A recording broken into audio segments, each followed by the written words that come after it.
depois, quer seja a professora Dorothy, quer seja o professor Paulo, vão fazer as suas partes em inglês. Bom, e começo então, se calhar, por partilhar o meu ecrã, não é? Ora, vamos aqui. Partilhar o ecrã, sempre aquele compasso de espera entre a partilha do ecrã e a parte de... Ok, portanto, aqui. Pronto, penso que conseguem ver o ecrã corretamente, não é? Ok. Bom, então, vou tentar não demorar aqui muito na apresentação inicial, da parte da apresentação de quem vai estar presente, depois cada um falará um pouco de si, será mais fácil dessa forma, ainda já fez aqui a breve introdução, um pouco daquilo que vamos falar, da parte do professor Paulo Magnino, vai apresentar aqui um pouco sobre o projeto H2020 e algumas notas sobre o projeto na parte da agricultura inteligente, utilização de sensores e assim. Depois vai falar um pouco também sobre machine learning, aprendizagem de máquina, e deep learning, aprendizagem profunda, que isto são dois dos vários temas que o professor Paulo tem bastante experiência e acaba por lecionar à Universidade de Durham. E como é que esses dados podem trabalhar com sensores e depois oferecer melhores resultados, melhores insights nessa análise de dados. Da professora Dorothy Monacoso, nós temos aqui então uma coisa já mais ligada àquilo que é a plataforma Jenova e aquilo que é o dia-a-dia mais comum, já mais ligado à indústria, portanto, sensores e equipamentos e como é que estes depois podem comunicar com software e alimentar os dados diretamente na plataforma. Alguns exemplos de manutenção preventiva, temperatura, pressão, velocidade, etc. E depois entre outros parâmetros. Gestão e redução de resíduos e depois também aqui alguma análise de dados, também com um bocado de machine learning, aprendizagem de máquina e previsão também. Da minha parte, eu vou depois, no final, fazer aqui uma pequena comparação com a concorrência. Enfim, no fundo vai acabar por ser aqui tudo entre uma breve apresentação daquilo que é a plataforma, aquilo que foi o passado e aquilo que nós pretendemos vir a alcançar. Por isso, for now, Paulo, I ask you to start your part of your presentation. No problem. Okay. Can I share the screen? Yes, you can. Let me just interrupt. Please go ahead. I think it's on. Can you see my presentation? Yes. Okay, perfect. Let me see if I can expand. Okay. So I'm afraid I don't understand Portuguese, so I'm going to reintroduce myself. So my name is Paulo Remanino. I'm professor in the Department of Computer Science at Durham University. And I am an electronic engineer turned into a computer scientist ages ago, let's say probably over 30 years ago. And I'm also a member of the Vision research group, which is called VIVID in our department. Now, my research is mainly focused on the analysis of complex sensor data. So essentially, it's just sensor analytics. And usually I use image and video as data. So my analysis is for image and video, although I've been working on other types of, on other modalities. I extensively use artificial intelligence, and let's say in the last 10 years, I've been using machine learning. In terms of applications, I have 5, or at least I used to have 5, probably fewer now. I started as a researcher in physical security. So physical security is basically video surveillance, ambient assisted living, smart farming, computational botany, and medical imaging. I decided to include this slide here to give you an indication how the flavor of artificial intelligence has changed in the last 30 years. So the shift has been between analyzing data for the sake of it, more or less, to the third generation or also modern machine learning, which is more user-orientated. So going from pure data, analysis of data, to design of solutions or co-design these solutions with users, and therefore having a shift which is more user-orientated. And this slide here is was put together by Michael I. Jordan, who is one of the largest, the biggest brains in machine learning and artificial intelligence in the US. Going back to me, over the years, this is basically like a timeline of my work. So I decided to go from physical security, where in the mid-90s, when I used to be at University of Reading, we used to track cars and pedestrians in security applications, to in the early noughties and early 10s, basically, we started working on assisted living. This one with the nurses here, you can see, is a simulation which used to be run at Kingston University to train student nurses and medical students, and also paramedic students. There was also a shift in the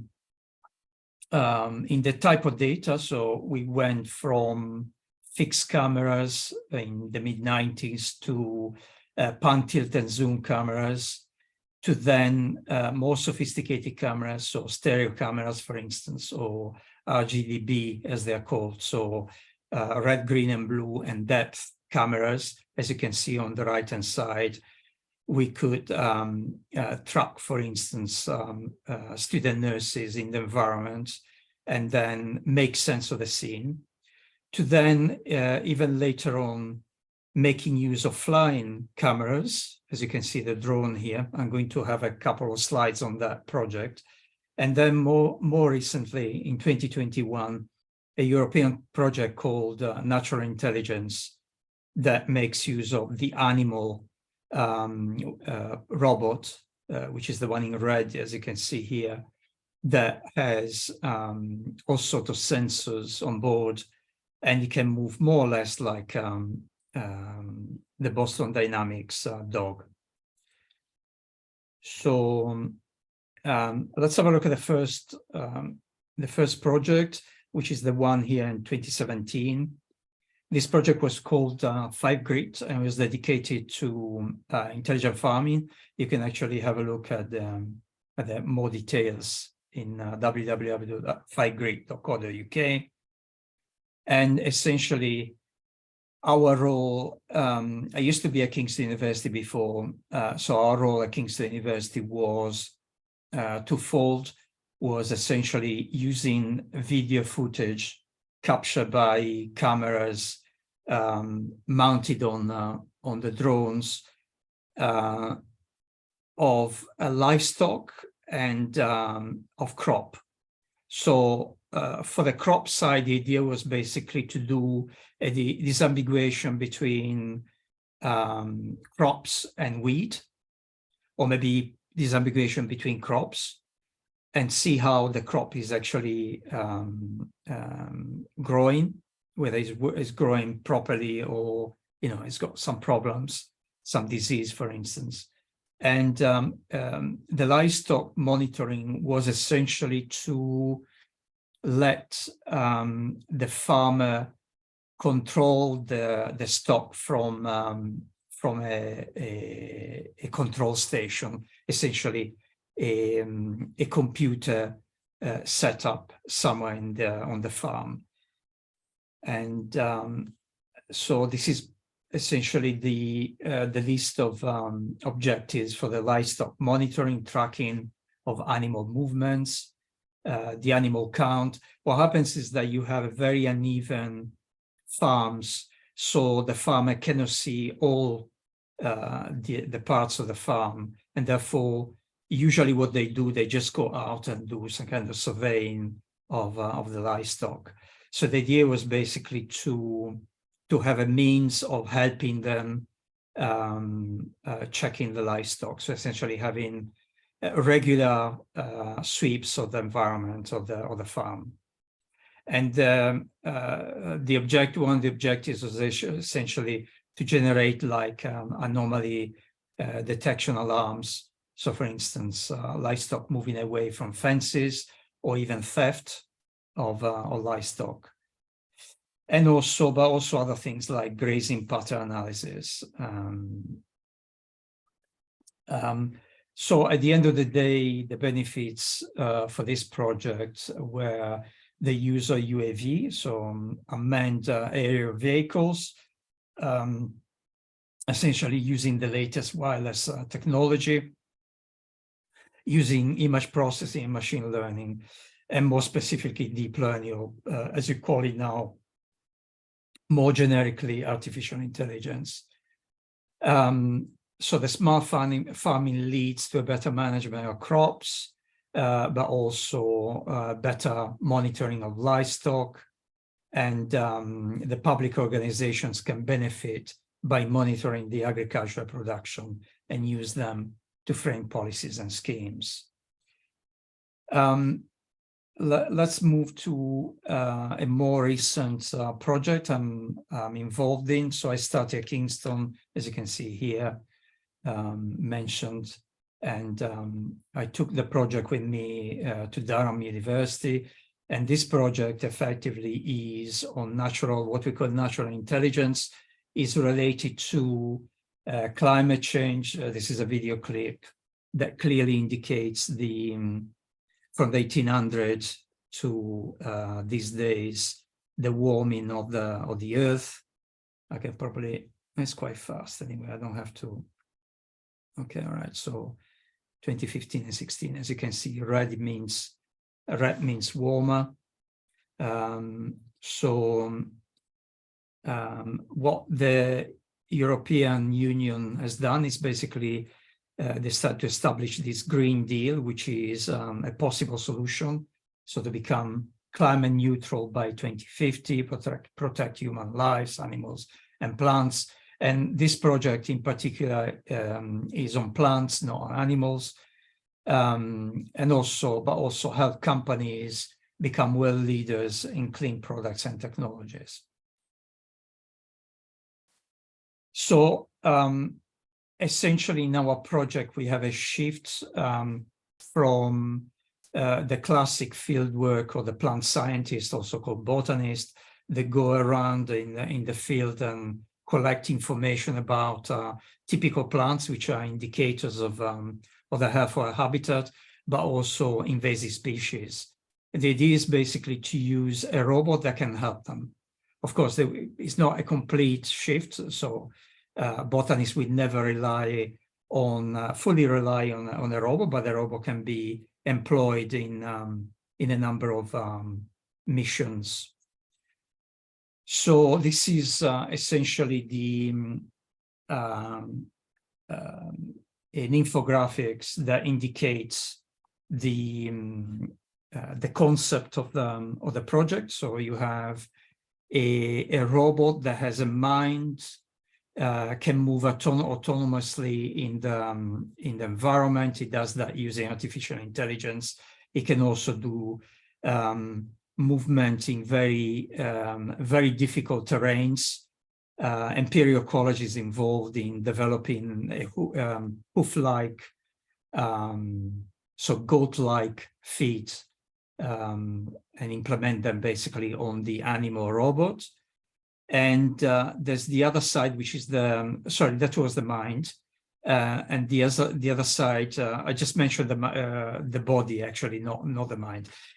So the body is basically the body side of the project of the robot is basically to make sure that the robot can actually move in any condition, and the mind is actually to do some autonomous or artificial intelligence based analysis of the scene.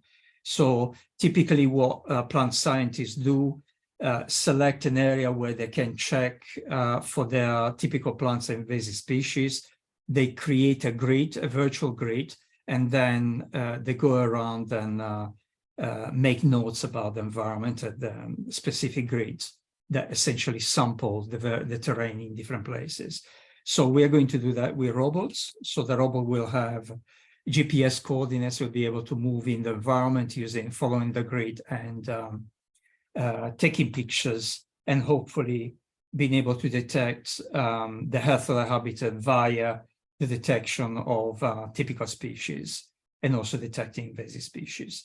So the environments we're dealing with are 4 habitats in Italy, so the dunes in Sardinia, grasslands and forests in Tuscany, in the Screes, in the mountains north of Milan. A bit more detail on the body, so it's a quadruped robot with adaptive bio-inspired limbs and soft robotics powered capability. And the mind is basically going to use machine learning, deep learning, artificial intelligence to classify the habitats, essentially given an image or a video detecting typical species. This is essentially the higher level of classification and movement in environment, but also autonomous navigation. So there is artificial intelligence and machine learning for autonomous navigations in the terrain. And then there are other pretty low-level robotics details, like, for instance, like in the Boston Dynamics dog, the animal can actually recover from a fall, and it can deal with long-lasting operations. And I stop here. So if you have any question, please pose them and I'll try to answer. Thank you, Pedro. Thank you very much, Paolo. Great presentation. I will now talk a little bit in Portuguese, if you don't mind. Portanto, em termos da apresentação do Paolo, do professor Paolo, vemos que, embora não haja aqui aparentemente uma ligação direta com aquilo que é a indústria, com aquilo que pode ser aplicado na indústria, mas efetivamente a nível de sensores, a nível especialmente de todo o controle dos dados e portanto, utilizando a tal aprendizagem de máquina, aprendizagem profunda, machine learning, deep learning, que são algumas das várias vertentes daquilo que é a inteligência artificial, porque, enfim, o chavão inteligência artificial é muito lato, tem na verdade depois muita coisa associado a esse termo mais comumente conhecido e que agora se tem falado tanto ultimamente, e acaba por aquilo que o professor Paolo nos apresentou também se ligar muito àquilo que depois se pode aplicar na indústria. Por falar na indústria, vou voltar então ao inglês. Professor Dorothy, I now ask you to please do your part of the presentation, and we will start to get a little bit more into the specifics of using artificial intelligence in industry. Please go ahead. Hello, thank you, Pedro. I'm Dorothy Monekoso. I'm also a professor of computer science at the University of Durham. But I also work part-time chief technical officer for a company, health and wellbeing company. Most of my work, whether it's commercial or research, university research, is based mainly on healthcare technologies, but I do work generally on applying machine learning to various systems, including manufacturing systems, which was my original area of research. So today I'm going to talk to you about one specific project I worked on, which relates to what Pedro will be talking about later, inventory systems. And I'll also talk about some aspects of potential future work with the Jenova system. So starting with the first point area I wanted to talk about was the predictive maintenance, which is an area I'm very much interested in, particularly because the scientific and technical methods behind that cover a wide range of research areas and commercial systems, from healthcare to manufacturing and many more areas. So it's a particularly useful and very much interesting area to work in.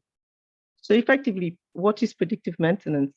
It's an approach used where we use data analysis, whether it's statistical methods, machine learning algorithms, to try and predict when a machine and a piece of equipment might fail. Now, why would you want to do that? Well, typically you buy a piece of equipment, let's say a drill from a company, and you'll have specified the likely failure times and when you need to maintain or service the piece of equipment. Now, this very much depending on for every piece of equipment in terms of some may fail sooner and some later. And obviously, if you have your equipment fails, it impacts on your cost and so on. So predictive maintenance really aims to try and predict how at what particular time you should be actually maintaining or servicing your piece of equipment.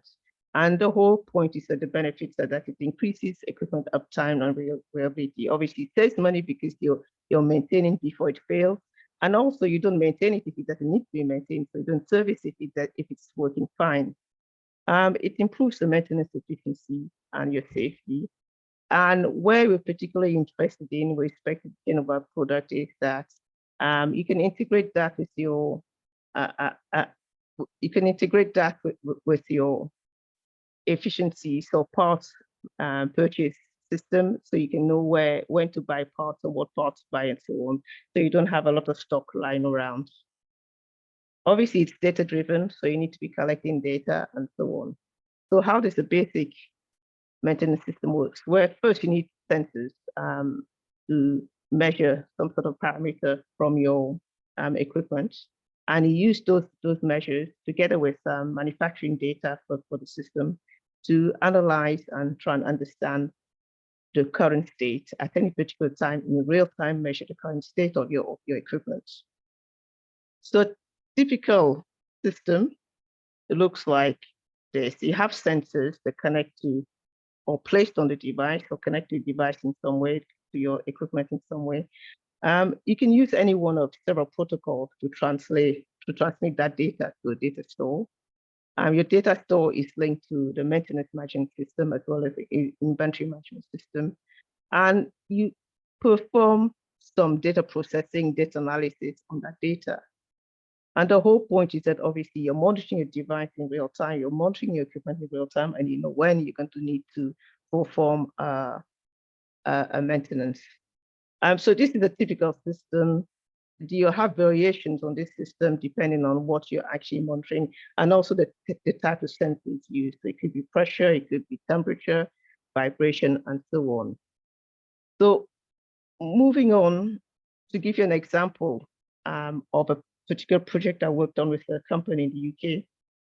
Effectively, what they manufactured and rented large drilling equipment, the sort of equipment you find on the roads, drilling roads. Now, one thing you have to know about drills, if they produce a lot of vibration, and the two problems is that, one, from the point of view of the worker, you end up with what's called white fingers. Essentially, it's nerve damage to the fingers or to the area that's exposed to the vibration. And this can happen even with fairly small drills, let alone the very big drills you find workers using in the streets and in other areas. So a company wants to know, well, how often do you have to maintain the equipment to make sure they don't fail when they're out there on the roads and so on? But also they want to know, well, how much exposure to vibration is the workers actually receiving? Because they, apart from wanting looking after the well-being of the workers, they also, what often happens is that at the end of a career of a lifetime of working drills, a person may find themselves with nerve damage and actually sue the company for not looking after them properly, so health and safety. So there are multiple reasons why you want to do that. And so what we actually do is just measure vibration. And we created a system to measure vibration on device on the devices, on the equipment, while they're in use in real time. That data is collected, and we sort of build signatures of the vibration. So imagine this is fast and transform and so on.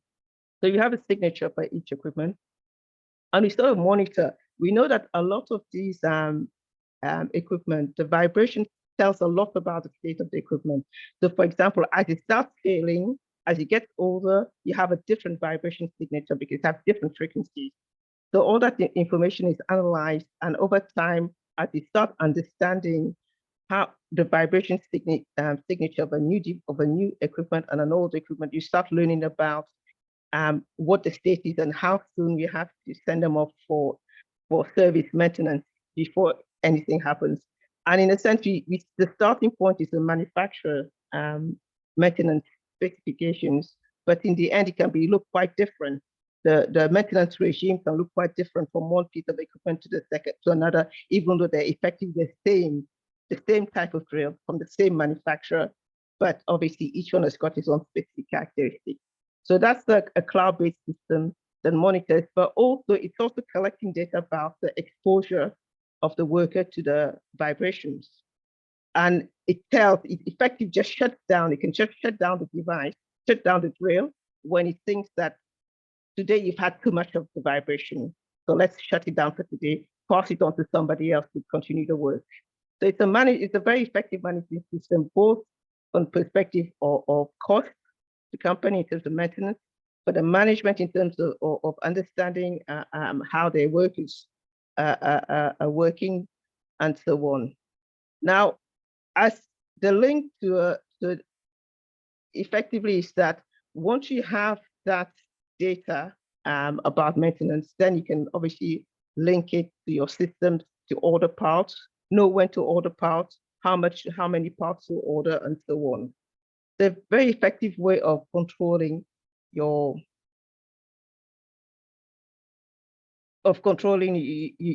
purchases and so on, and effectively your inventory management.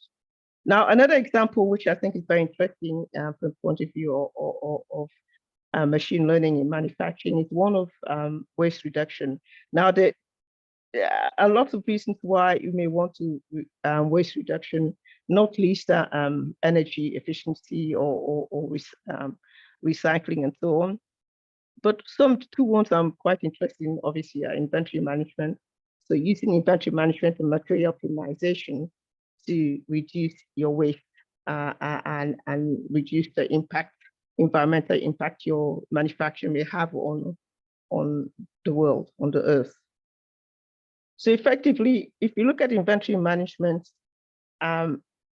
one of the key areas and most standards I'm sure most people have heard about is the just-in-time method, where you only maintain what you need at any particular time in your stores, so that you're not wasting, you're not losing money by having space, lots of space just to keep equipment that you're not particularly using at this particular time, and so on.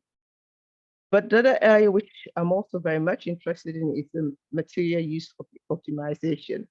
So effectively, a lot of industries, and it doesn't matter whether it's from baking bread to manufacturing planes, a lot of time you're involved in cutting one material to produce a particular shape or form and so on.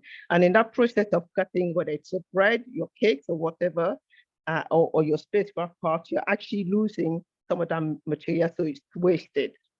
Now, the key thing in material use optimization is to try to minimize the amount of waste that's produced.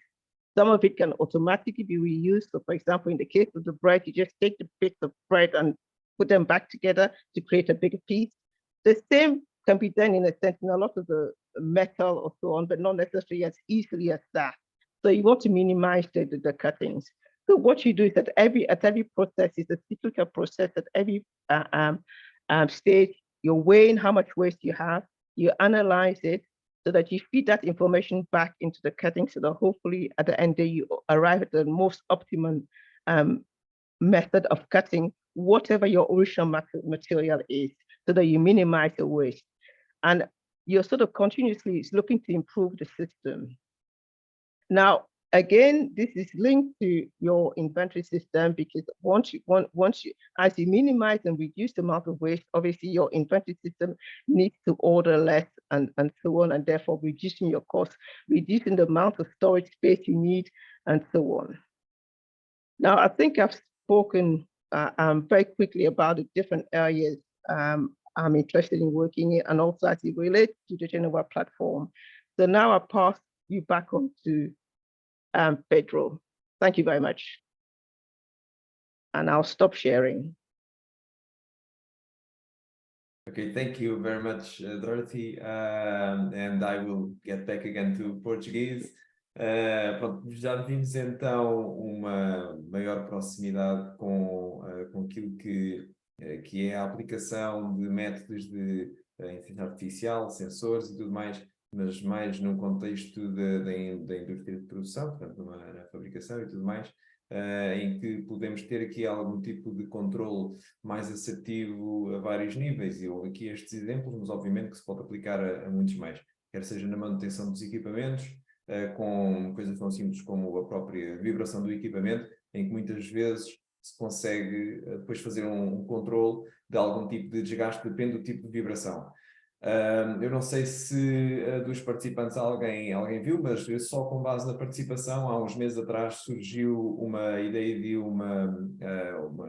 um grupo que se formou até na Universidade Lusófona, em que fizeram um dispositivo, no fundo, que através da vibração das pontes conseguiam medir qual é que podia ser o nível de desgaste, e inclusive até qual é que poderia ser esse tipo de desgaste. Isto só para fazer aqui um bocado a ponte, passando aqui ou seja, entre aquilo que realmente é o nível de sensores no equipamento e esses tipos de vibrações diferentes, e aquilo que se pode depois tirar simplesmente de uma vibração. E põe simplesmente entre aspas, porque isto depois, bem trabalhado e bem analisado, pode realmente extrair muita informação. Mas, obviamente, que há muitos outros tipos de sensores que podem ser utilizados para obter diferentes tipos de dados, e depois o importante não é tanto a utilização desses sensores, obviamente que sem eles não se consegue ter dados, mas mais importante do que isso é depois saber trabalhar bem os dados. E isso muitas vezes é aquilo que depois acaba por ser um bocado descurado, ou por falta de conhecimento, ou tempo, ou seja o que for. Mas, efetivamente, se existirem os sensores, mas não existir um bom trabalho sobre esses dados, então pronto, acabamos por não fazer uma utilização devida daquilo que é a informação que temos em mãos. Vou fazer então aqui uma breve apresentação e depois deixo aqui tempo para perguntas e respostas, seja ao professor Paulo, seja à professora Dorothy, ou a mim, ou seja o que for. Podem depois colocar as questões que quiserem. Vou então fazer aqui novamente a partilha de ecrã. Bom, aqui uma breve apresentação sobre mim. Pronto, eu tive sempre aqui o bicho do empreendedorismo e comecei desde muito novo com uma atitude sempre muito empreendedora. Portanto, isto é algo que já nasceu comigo. A MyDot é uma empresa que nasceu há 10 anos atrás, pelo gosto das tecnologias, da programação. Embora já trabalhasse nesta área já há uns 20 anos, o tempo passa rápido, e portanto isto aqui acaba por ser só uma breve introdução daquilo que eu sou. Adoro viajar, adoro a família, adoro os amigos, e portanto depois de tudo isso é que está o trabalho, e daí o foco nesta primeira parte, digamos assim. Mas passando ao trabalho, porque é disso que estamos aqui a falar. Na MyDot nós já trabalhamos efetivamente com várias entidades, desde públicas a privadas. Nós temos aqui efetivamente um portfólio que já nos orgulha muito. Destas entidades, os maiores projetos que fizemos foi com o SNS 24, por exemplo, em que aí sim aplicámos um método, vá lá, de inteligência artificial na parte de análise de sintomas, que se forem ao site do SNS 24 podem ver essa vertente de análise de sintomas, e nós desenvolvemos toda essa parte, portanto, inclusive com o intuito de, futuramente, se quisessem fazer a integração com os dados históricos do call center e depois automatizar mais o processo. Portanto, isso já tinha sido pensado para depois poder prever toda essa integração e toda essa utilização de dados históricos. E, mais uma vez, voltamos então à questão dos dados, que a existência dos dados por si só não significa que consigamos ter boas indicações de todo. O importante é saber depois trabalhar bem esses dados. Pronto, temos aqui depois também algumas outras referências, a CTLM, que também fizemos aqui uma parceria interessante há alguns anos, enfim, Rede Expresso, já há realmente alguns que nos orgulham. Muito recentemente houve um projeto que ganhámos, que foi o maior, de longe, concurso público que nós ganhámos até agora, um projeto há 3 anos, nos Açores, que envolve aqui várias componentes, desde o desenvolvimento de uma plataforma para a obtenção de dados de sensores e de estações meteorológicas e tudo mais nas 9 ilhas, que também teremos que implementar em cada uma das ilhas vários sensores, e depois trabalhar esses dados, integrar esses dados com outras plataformas do Estado, e isto é um projeto há 3 anos, até final de 2025, e que nos orgulha muito, porque, enfim, concursos públicos a este nível é algo que obviamente nos deixa cheios de orgulho por termos conseguido apresentar a proposta, ter a equipa certa para fazer e conseguir ganhar o concurso público. Agora, em relação ao Jenova, esta ideia, este conceito deste projeto surgiu sensivelmente há 4 anos atrás, mais ou menos. E nós, na altura, ao falar com clientes nossos na área da indústria, aquilo que nos começámos a perceber é que existia um padrão. Esse padrão nós tentámos explorar mais e então andámos a fazer durante vários meses, cerca de um ano mais ou menos, um estudo de mercado. Falámos com vários empresários de diferentes áreas uma das coisas que nós chegámos à conclusão é que as pessoas procuravam simplicidade. Ou seja, as pessoas, no fundo, nas diferentes indústrias que existem, com quem nós fomos falando, aquilo que queriam era uma plataforma que não fosse altamente complexa de implementar, que não tivessem que estar 1 ano e meio para implementar uma plataforma para conseguirem utilizar, que não tivessem que estar constantemente a investir em consultoria para conseguir perceber como é que funcionavam com a plataforma.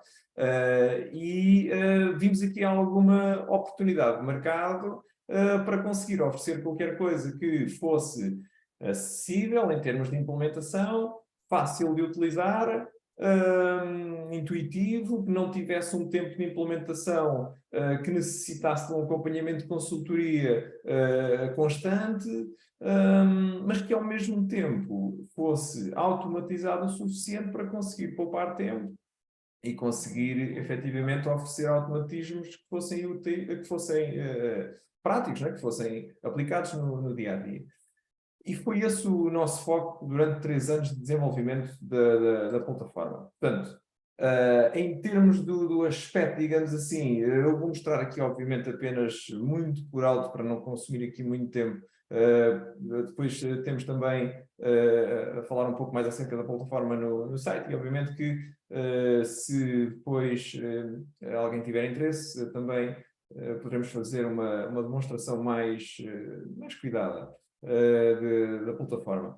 Mas, no fundo, o intuito, lá está, é tentar simplificar. Esta parte é um exemplo apenas de um produto com componentes. Esses componentes podem ser multinível, portanto, isto acaba por conseguir depois ter cada produto as suas especificações, cada componente que está dentro desses produtos também tem depois diferentes características, e isso pode ter então um Bill of Materials multinível com diferentes subcomponentes e tudo mais. Isso permite depois, quando vamos fazer uma orçamentação, por exemplo, ou avançar para produção, algo do género, conseguirmos selecionar componentes já com todo o seu multinível preparado.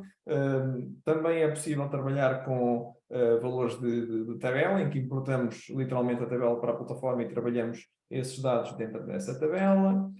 conseguimos criar vários automatismos, ou seja, agora já me antecipei aqui para este ecrã, mas conseguimos criar aqui vários automatismos para que, dependendo de diferentes lógicas em diferentes campos, vamos aqui supor, dependendo do tamanho, do peso, enfim, de diferentes parâmetros, conseguirmos depois que, obviamente, os cálculos sejam feitos com base em algum tipo de lógica, um bocado aqui como o Excel, em que nós conseguimos ir buscar a informação a diferentes campos, e aqui a lógica foi um bocado essa, porque outra coisa que nós vimos era que as pessoas acabavam por desistir um bocado, se calhar, de implementar uma solução já existente no mercado, porque depois tinham que fazer uma personalização muito grande para conseguirem implementar fórmulas que já tinham no Excel. E então preferiam manter-se com o Excel.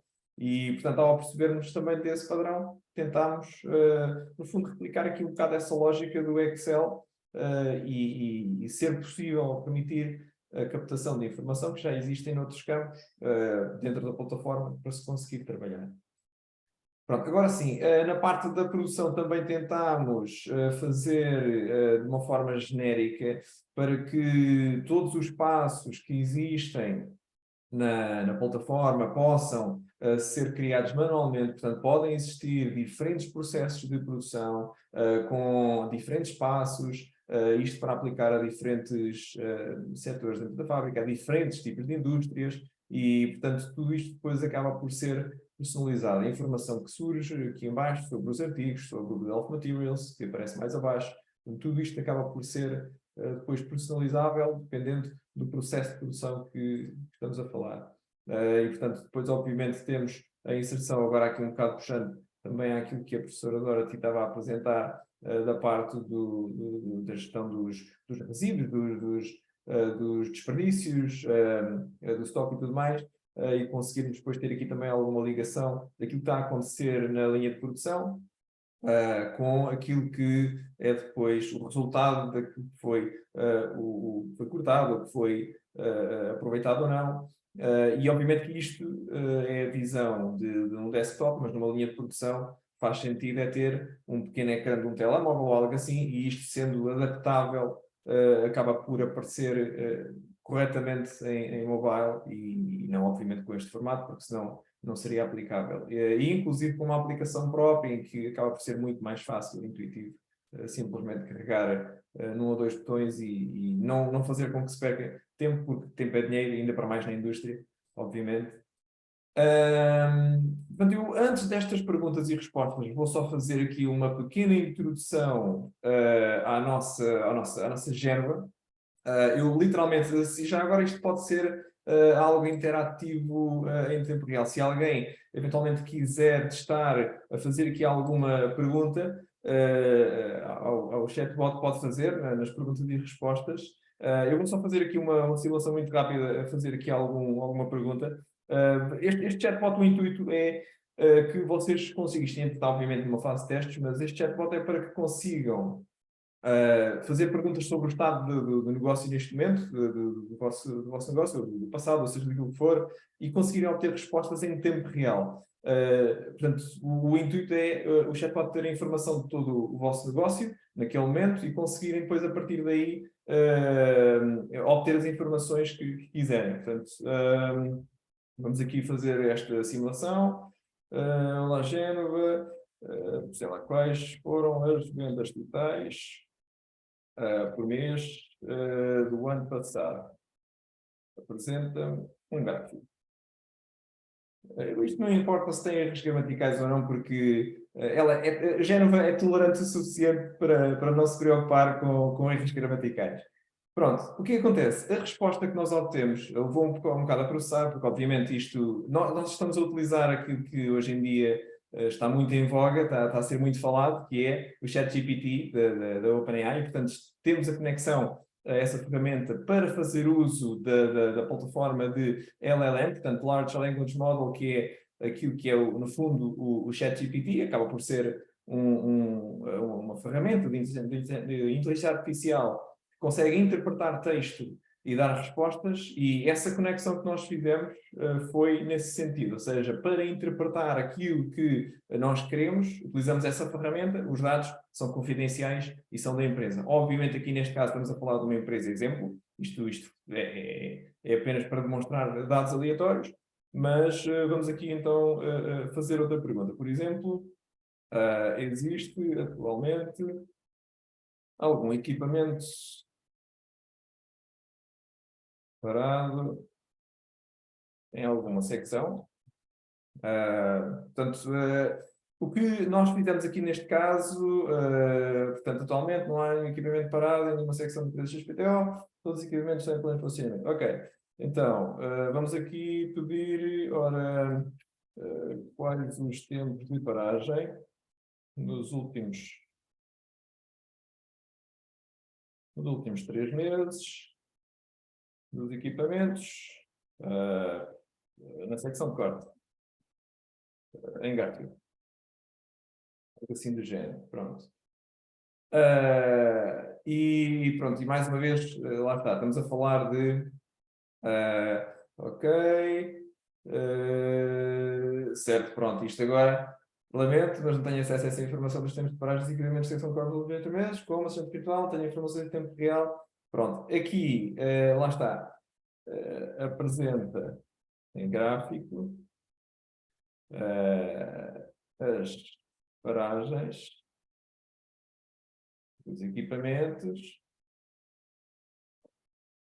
nos últimos 3 meses. Isto é por isso precisamente que nós temos isto ainda em teste, porque no fundo está-me a dizer, e continua a insistir, que não tem informação em tempo real. Portanto, isto não é uma resposta que nós queremos, obviamente, porque se eu lhe estou a pedir um dado histórico dos últimos 3 meses, isto devia de me apresentar esses dados históricos e não dizer-me que não tem acesso às informações em tempo real. Até porque não é verdade, porque efetivamente a informação comunica em tempo real e, portanto, devia, mesmo que fosse em tempo real, mesmo que eu quisesse estar agora a fazer a pergunta que eu fiz aqui em cima, não é? Devia de me estar a dar a resposta.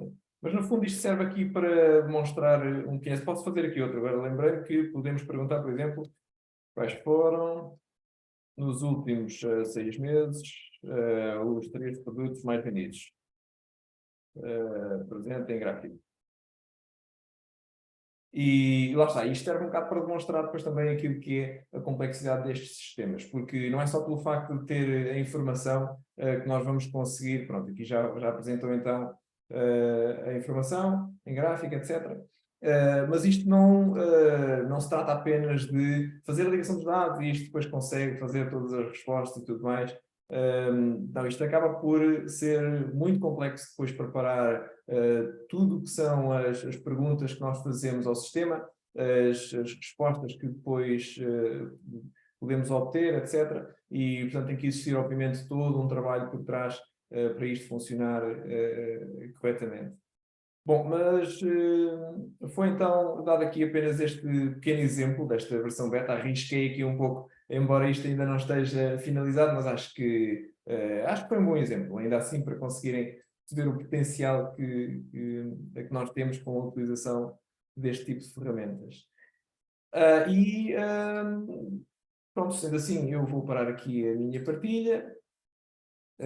Alguém que tenha perguntas ou respostas, é aproveitar a secção de Q&A e fazer as perguntas. Podem fazer as perguntas em português à vontade e depois qualquer coisa, se for para a professora Dorothy ou o professor Paulo, eu posso depois passar.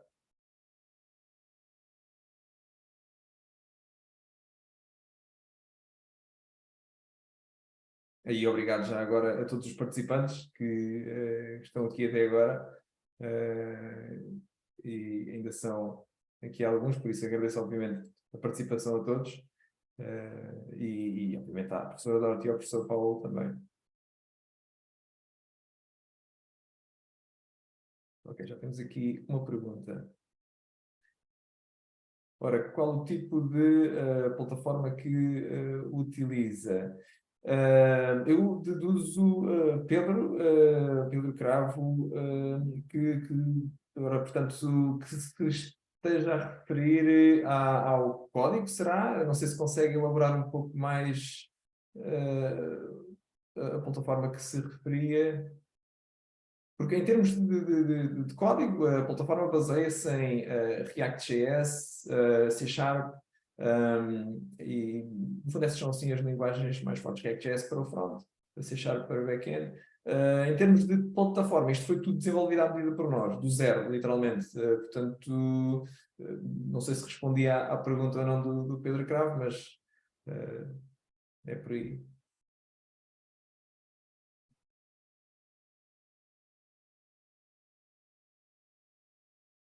Cliente, servidor, web browser, ok.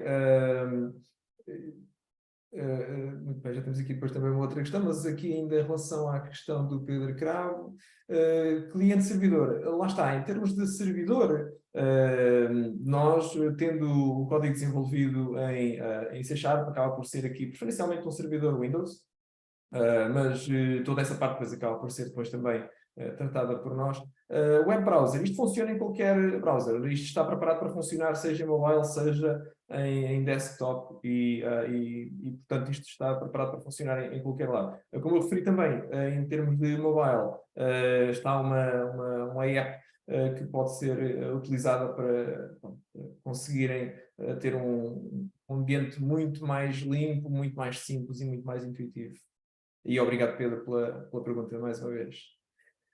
Bruno Monteiro, ora, se desenvolvido do zero, você assim algum projeto industrial? Sim, nós, por acaso foi algo que eu erradamente escapei, que eu deveria ter falado disso.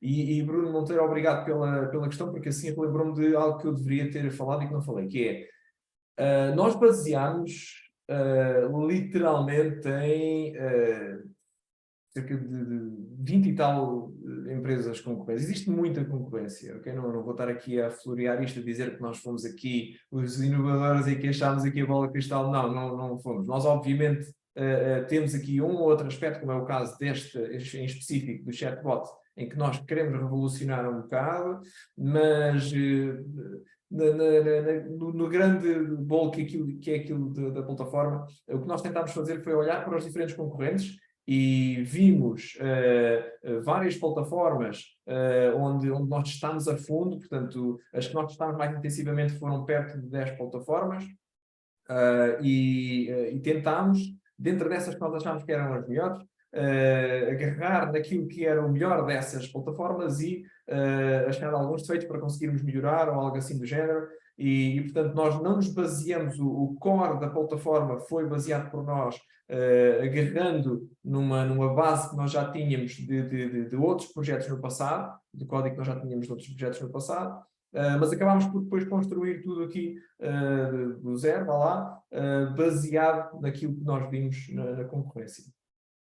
Ora, Pedro Cravo aqui novamente, ora, como pode ser integrado numa plataforma de monitorização em tempo real? Ok, nós temos uma chamada API que está muito completa, dá para integrar com tudo aquilo que a plataforma tem e, portanto, ao comunicar com essa API é possível utilizar quaisquer outros softwares que já existam no mercado e integrá-los com esta plataforma. Ora, Bruno Monteiro, mas os concorrentes também irão ligar o open source e o ChatGPT no futuro, isso pode mudar mais valia que querem oferecer. Sim, lá está, daí que, e isto também é uma boa observação, Bruno, daí que nós tínhamos isto como mais-valia, mas acima de tudo, e daí também a participação da professora Dorothy e do professor Paulo, acima de tudo, e aquilo que eu disse há pouco, é que não basta termos informação, não basta termos dados, para conseguirmos efetivamente oferecer bons insights, boas informações e bons resultados daquilo que são esses dados. É preciso saber interpretar esses dados e realmente oferecer depois conclusões sobre eles que sejam verdadeiramente úteis, simples de interpretar, não é? E que nos consiga realmente poupar tempo. E acima de tudo é por aí que nós estamos a investir, na utilização desses dados de sensores que existem na plataforma e tudo mais, para conseguirmos depois oferecer melhores respostas e consigam ser mais úteis. Sistema destes para a indústria significa criar um Windows novo. Não necessariamente porque, Bruno, esta plataforma, nós não queremos competir com SAPs da vida, Oracles, nem nada desse género, nem Microsoft, nem nada disso. Ou seja, nós não desenvolvemos uma plataforma para a grande indústria. Nós desenvolvemos uma plataforma para PMEs, que tem um valor acessível, tem uma implementação acessível, e, portanto, o nosso intuito é conseguir fazer com que PMEs consigam ter acesso a uma plataforma com bons automatismos, mas a um valor justo. Quer dizer, nós, se vamos estar a comparar plataformas enfim, de alta gama, as IBMs da vida, os Oracles, os SAPs, etc., nós vamos estar a falar de plataformas que muito facilmente mesmo chegam a centenas de milhares a nível de investimento. Por vezes até em grandes indústrias a milhões largos de investimento. Por isso não é de todo esse o nosso mercado. Para o Pedro Cravo, como podemos comunicar, pois quero perceber melhor o que fazem. Bom, se estivermos a falar da API, é uma questão, mas aqui acredito que não é da API, sim de como poderemos falar futuramente. Por isso, Pedro, pode depois utilizar um dos contactos que está aqui na minha imagem, ou o e-mail, ou o telefone diretamente, ou então diretamente através do site de jenovamom.com, ou através da mydot.pt, tem lá os contactos, que eu posso também, inclusive, partilhar aqui no chat para todos, para se quiserem. Penso que assim talvez seja mais fácil.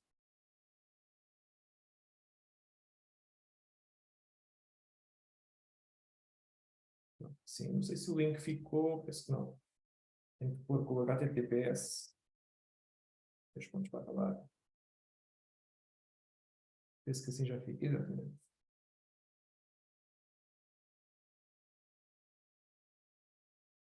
Telefone, muito bem. Eu vou colocar aqui diretamente o telefone. Exatamente. Teve a observação, Pedro, exatamente. Pedro, pode-me ligar da parte da tarde. Esse é o meu número direto, pode-me ligar da parte da tarde, terei todo o gosto em falarmos um bocado. Voltando para a agricultura, agora do Wagner Barbosa, quais as funcionalidades? Muito bem, eu aqui se calhar vou talvez pedir aqui um bocado da parte do Paulo para falar o que é que a nível da agricultura ele pode utilizar, uma vez que ele está mais enquadrado com esse tipo de projetos. Embora, se formos a falar do projeto dos Açores, o que eu falei há pouco, o concurso público que nós ganhamos, aquilo que nós vamos fazer é a utilização de sensores tipo, de estações meteorológicas, portanto, temperatura, umidade, tempo de folha molhada, velocidade do vento, direção do vento, pluviosidade, e não me estou a esquecer de nenhuma, mas pode-se utilizar outros, pode-se utilizar sensores mesmo do solo, para fazer diferentes medidas, seja da própria umidade do solo, seja de outras características, e portanto tudo isso depois pode comunicar com a plataforma. Mas eu vou pedir aqui, Paulo, are you there? Yes. Okay, thank you. We have a question here from Wagner Barbosa. He is asking if, related to agriculture, what are the functionalities, meaning what can be applied? So since you are more into projects related to agriculture, or even Dorothy, if you want to also say something about it, please do share. Okay, my having been involved in this project 5 grades, to be honest, I don't believe anymore in UAV, so in drones, for a number of reasons. First of all, the endurance. So if you use multicopters, they don't last longer than half an hour. So essentially, and they're expensive as well. So if you, depending on the payload, so if you wanted like a multispectral camera, which is quite heavy, if not in a hyperspectral camera, which is very expensive as well, like 50,000 euros. The problem with those is that you do a sweep of the farm, and then you need to recharge it. And the sweep cannot be longer usually than, let's say, 20 minutes, really, depending on the quality of the drone. So depending on the crop, if we're talking about smart farming and crops, then I'll rather use a cart that has like a robot on stilts and wheels that can actually go along the fields. And this is what they do at Lincoln. Actually, they have a robot, a cart that they use. It could be improved. I mean, you could have different sizes. The good thing of the cart is that you could have a charging station at the end of the field, so that basically goes to the bottom and it comes back and it charges. Or maybe it could actually do one sweep, charge, and then one sweep back and charge. So you need basically a couple of charging stations. Then the second problem with the drones is the weather. So if it's too windy, I suspect the Azores are too windy, for instance. So it'd be very difficult. Not only wind, but you can imagine hail, rain, and everything. And then so it's going to be quite, especially maintenance, is going to be quite expensive. So what you could do, you could have more than one drone. So you send the drone out while the other one is charging, and when the first one comes back, then you can charge the second, and so on and so forth. But I would, if I did this again, I'll probably use carts, to be honest. Yeah. It's for the livestock is different, because it's very difficult in a very large farm, which is uneven. So you could have, like small water streams, and then hills. So basically, it's called the line of sight problem. You cannot really see if you have a camera on a cart, for instance, that can maybe drive up to a point. You cannot really see everything. So in that case, you need a drone. I wouldn't probably use a multicopter, which is usually on batteries.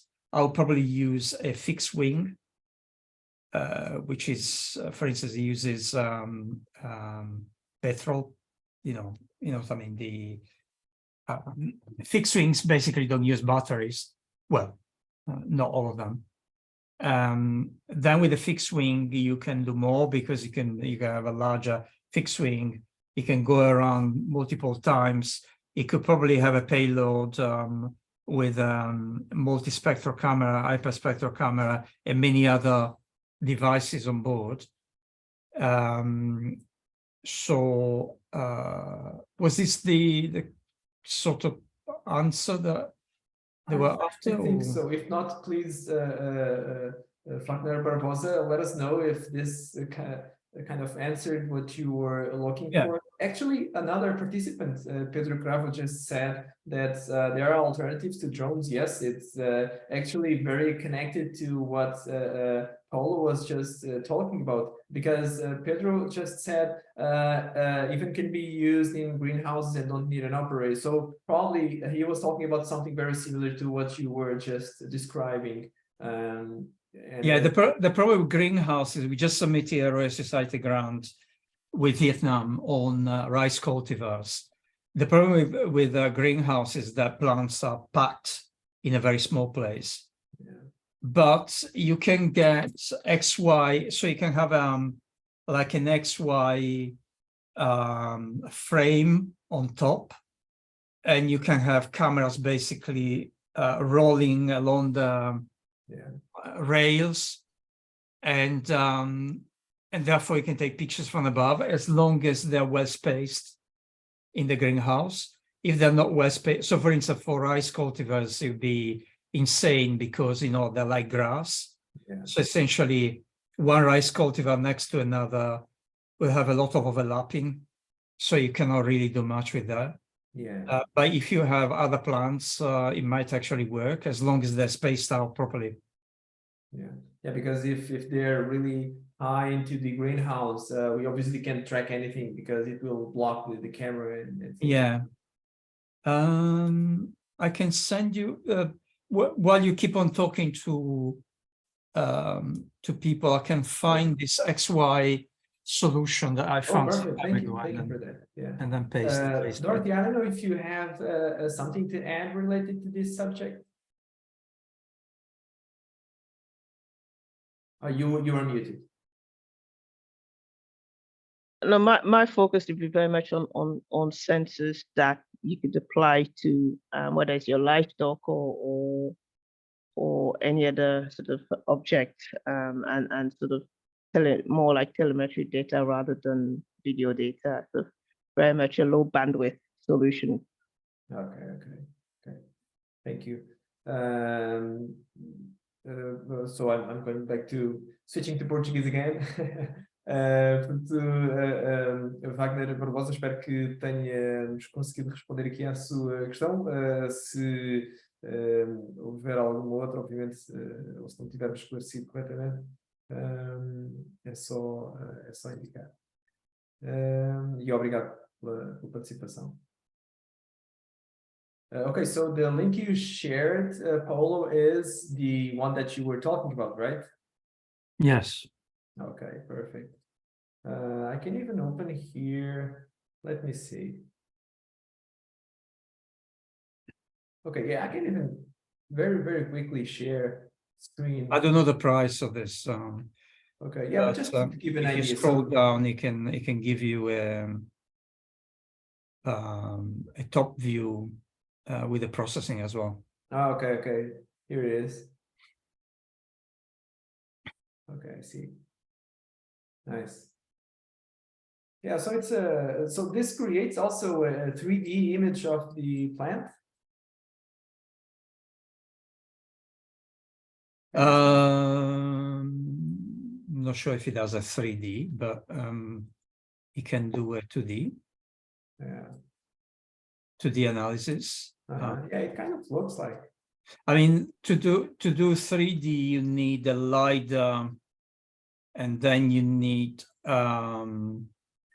the problem with LiDARs is that so they give you a point cloud, and then you need to make sense of the point cloud, and a plant is very unstructured, so it's not easy. Yeah. So you could do like a tree and the canopy, a very low resolution, but if you want to get into the details, I'm not sure if it's going to work. Okay. Yeah, it seems that it maps. Are you sharing it?